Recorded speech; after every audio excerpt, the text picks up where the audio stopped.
What's up, guys?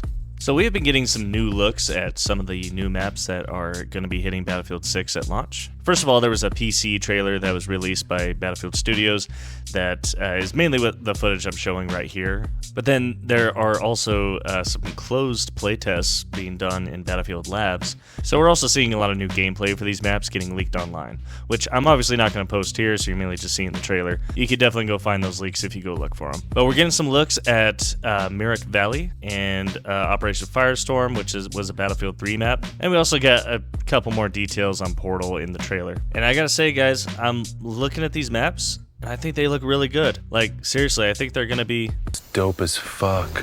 Myrick Valley especially is giving Battlefield fans the larger map that we were mainly asking for during the beta.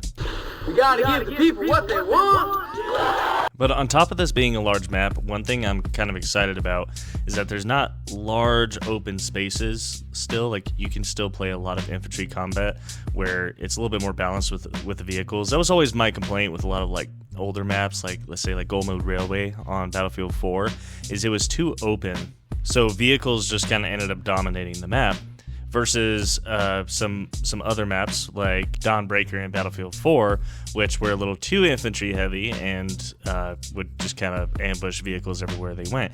This map looks a little bit more balanced, where you can still have the infantry combat, but vehicles aren't just rolling over wide open spaces, just mowing down all the infantry. But at the same time, it looks like there's enough space where these vehicles aren't just going to get ambushed at every turn, and which I like. I think that's good map design, where it actually forces people to learn the maps and not push their vehicle into a bad spot, or for infantry not to go roll out into an open space where they're going to get mowed down. You actually have to play to the strengths of what you are playing as, whether that's infantry or vehicle. Now, I can already hear some old heads with Battlefield already complaining. I used to be able to throw a pigskin a quarter mile. That these maps are still too small. Especially with Operation Firestorm, they did actually cut down some of the open space that was originally in Battlefield 3, but those spaces were literally just like sand dunes and some hills there that people would really just use to go camp as a sniper, and it really just slowed down the gameplay. And I wasn't a fan of those, but I'm already seeing people complain about that oh, they're making the map a little too small, it's getting Call of Duty-fied. I think that's actually making the maps better, because it's cutting down on cheesing the game that people used to do on Battlefield 3. Like, I remember people would fight more over camping spots than they would over the actual objectives. So I think actually cutting that down a little bit is actually improving the map, and it also, again, it gives a little bit more strength to infantry-focused gameplay, where it's a little bit more balanced with those vehicles. Now, I know I'm a little bit biased in that regard, because I'm not really a vehicle main. I like playing as engineer. I like being the one taking out the vehicles, but yeah, I don't really care. We do not care.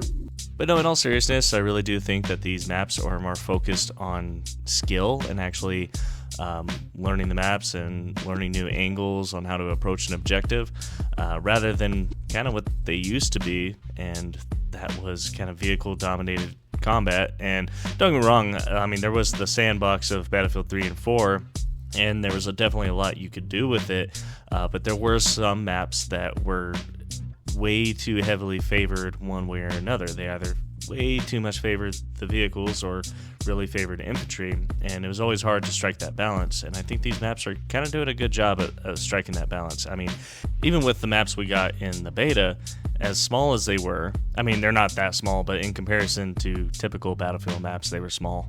I felt like the vehicle combat was actually pretty well balanced with infantry combat. If you were pretty good in the tank, you might go 50-0. I had friends who went 50-0 all the time. I have a friend who's a tank main, and he would be wrecking people the entire game. But if you're dumb and you just roll your tank into an alleyway where infantry can swarm you, then yeah, you're gonna lose your tank pretty quickly. Gone are the days that you could just go park your tank on a sand dune and just mortar an objective and get free kills. You actually have to be actively involved in what you're doing. Of course, the flip side of that is, slightly cutting those things out is going to lead to more frantic combat. I'm not necessarily going to say faster pace, but more frantic combat or more intense combat. just because you're having to engage more often. But I don't think that necessarily takes away the strategy or tactical play that Battlefield is known for.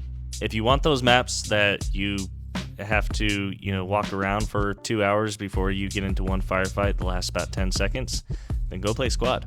And that's not even a knock on Squad. I love Squad. I think it's a great game. But if that's what you're looking for, I think Squad is just a better option for you. And really, Battlefield has never really been able to offer that. Battlefield has always been pretty arcadey. And then again, some Battlefield old head is probably going to tell me, oh, well, 1942 or Battlefield 2 were like that.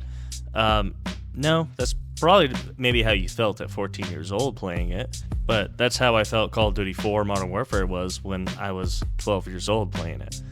You play it now and it's like, oh, this is run and gun gameplay like any other Call of Duty.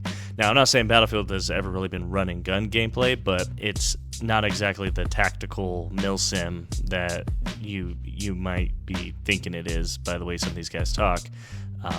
Again, if you're wanting that, go play Squad, go play Hell Let Loose, find a game like that. That's not really what Battlefield has ever been.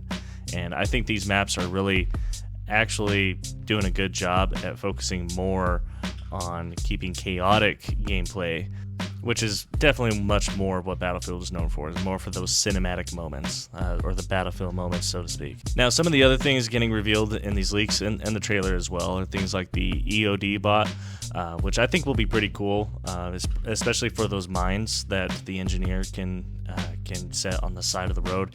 That was one thing I was a little worried about. Now, me being an engineer main, I don't have too much of a complaint with that mine, but I just know how easy it is to hide it from a tank, and a tank can just drive right by it, and I can get some free kills over one I planted like 20 minutes ago kind of thing, just because they're so hard to see. But now with the EOD bot, somebody can actually go and find it with the bot and destroy it without necessarily having to push that point with infantry. And I think that's a pretty cool idea. It gives you a lot more freedom in choosing how you want to approach a point, or how you decide to protect your vehicles as infantry.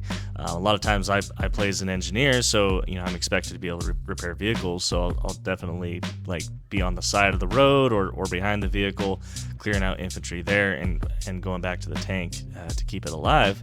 But having cool gadgets like that will definitely give me a lot more freedom in protecting a vehicle without necessarily having to be in the fight. Then we also got a little bit of a look at the decoy for the recon class, which is definitely a lot more detailed than what we've had before. I think it looks pretty cool. I'm not really a recon guy. I prefer to be in the fight, so I probably won't ever be using it. Not gonna do it. Wouldn't be prudent at this juncture. But it's an interesting little gadget nonetheless. I am curious how it's going to work, though, as far as the current spotting system goes, because it's so easy to spot people. I'm like, well, does the decoy count as something that you'd spot? And then if it's so easy to spot people right now, I feel like people would never really fall for it in the first place anyway, except for maybe half a second when they realize it's not getting spotted. But I don't know, maybe half a second is all some of you snipers need.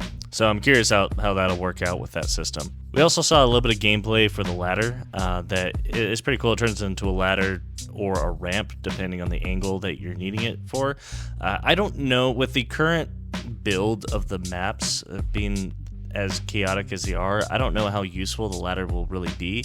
Maybe it's more so for hunting down campers who like to stay at the top of a tower or something like that. I could see it being pretty useful for that.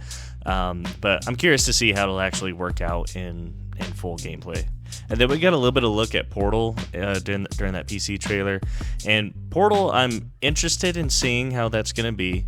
It does look a lot like Halo's Forge, and Halo Forge was actually, especially in Infinite, it was really good when we finally got it in Halo Infinite. But my concern with Portal is that it will split the player base a little bit, because there's, as far as I know, there's nothing official. There's not official servers going to be in Portal, so it'll be nice to be able to build communities and things like that. But that's going to be mainly only hardcore players, people who are just really crazy about it and spend a lot of time on the game.